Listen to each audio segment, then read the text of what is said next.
आप देख रहे हैं न्यूज 18 का डिजिटल प्लेटफॉर्म और मैं हूं आपके साथ जागृति खंतवाल। तो 2 महीने में कच्चे तेल की कीमतों में आई बड़ी गिरावट ने एक बार फिर आम लोगों के मन में सबसे बड़ा सवाल खड़ा कर दिया है कि क्या अब भारत में भी पेट्रोल और डीजल सस्ता होगा। दरअसल इंटरनेशनल मार्केट में कच्चे तेल की कीमतें अब युद्ध के दौर वाले स्तर से काफी नीचे आ चुकी हैं।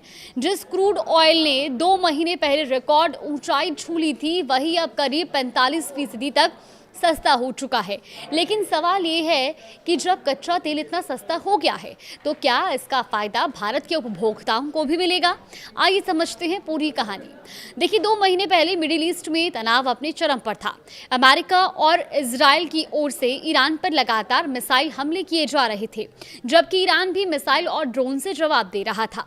अब सबसे बड़ी चिंता होर्मुज स्ट्रेट को लेकर थी, जहां से दुनिया के सबसे बड़े हिस्से का कच्चा तेल गुजरता है। उस समय होर्मुज स्ट्रेट बंद था और कच्चे तेल का शिपमेंट पूरी तरह प्रभावित हो गया था और इसी वजह से इंटरनेशनल मार्केट में कच्चे तेल की कीमतें तेजी से उछल गई थी।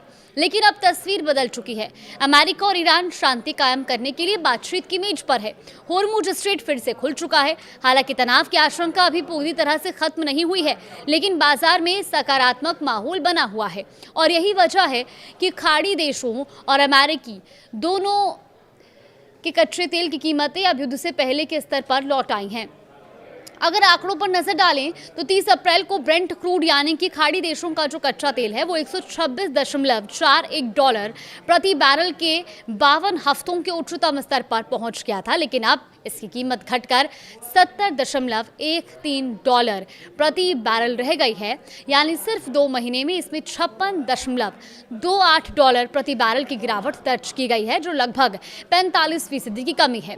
वहीं अमेरिकी क्रूड की बात करें तो 7 अप्रैल को इसकी कीमत $117.63 प्रति बैरल के उच्चतम स्तर पर थी। अब ये घटकर $67.72 प्रति बैरल पर आ गई है, यानी अमेरिका कच्चे तेल की कीमत अब $49.91 प्रति बैरल की गिरावट पर आई है, जो कि 42.42% से ज्यादा की कमी को दर्शाती है। अब आखिर कीमतों में इतनी बड़ी गिरावट क्यों आई है? देखिए, इसकी सबसे बड़ी वजह सप्लाई को लेकर चिंता का कम होना है। अमेरिका के वरिष्ठ अधिकारियों का कहना है कि ईरान के साथ बातचीत में प्रगति हो रही है।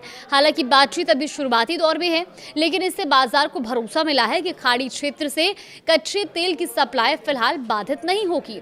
अब इसी बीच होर्मुज स्ट्रेट से कच्चे तेल का शिपमेंट भी 10 मिलियन बैरल प्रतिदिन से ऊपर पहुंच गया है और ये इस बात का संकेत है कि जियोपॉलिटिकल जोखिम बने रहने के बावजूद तेल की सप्लाई सामान्य होती जा रही है।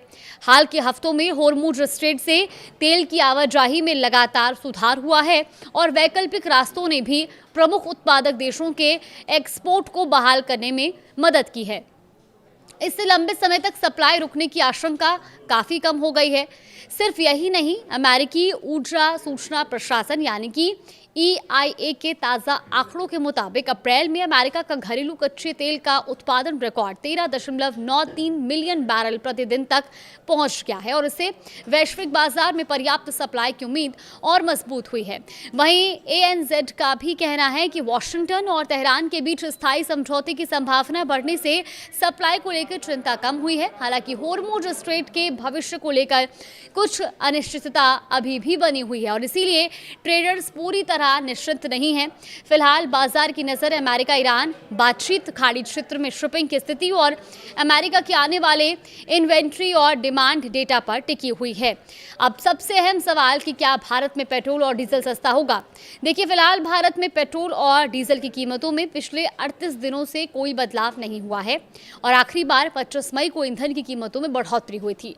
अब जानकारों का मानना है कि जिस तरह अंतर्राष्ट्रीय बाजार में कच्चे तेल की कीमतों में गिरावट आई है, उसके बावजूद फिलहाल पेट्रोल और डीजल की कीमतों में बदलाव की संभावना कम है और कीमतें फिलहाल स्थिर रह सकती हैं। अगर मौजूदा कीमतों की बात करें तो दिल्ली में पेट्रोल $102.12 और डीजल ₹95.20 प्रति लीटर के हिसाब से है। कोलकाता में पेट्रोल ₹113 51 पैसे और डीजल 99 रुपये 82 पैसे प्रति लीटर बिक रहा है। मुंबई में पेट्रोल 111 रुपये 21 पैसे और डीजल 97 रुपये 83 पैसे प्रति लीटर है, जबकि चेन्नई में पेट्रोल की कीमत 107 रुपये 77 पैसे और डीजल की कीमत 99 रुपये 55 पैसे प्रति लीटर है। यानी कि अंतर्राष्ट्रीय बाजार में कच्चा तेल भले ही 2 महीने में करीब 45% तक सस्ता हो गया हो, लेकिन फिलहाल भारत में उपभोक्ताओं को राहत का इंतजार करना पड़ सकता है। अब नजर इस बात पर रहेगी कि आने वाले दिनों में वैश्विक बाजार का रुख कैसा रहता है और तेल कंपनियां इस सस्ते कच्चे तेल का फायदा आम लोगों तक कब और कैसे पहुंचाती है। इस पर कुछ भी अपडेट सामने आएगा तो आप तक जरूर साझा करेंगे। नमस्कार।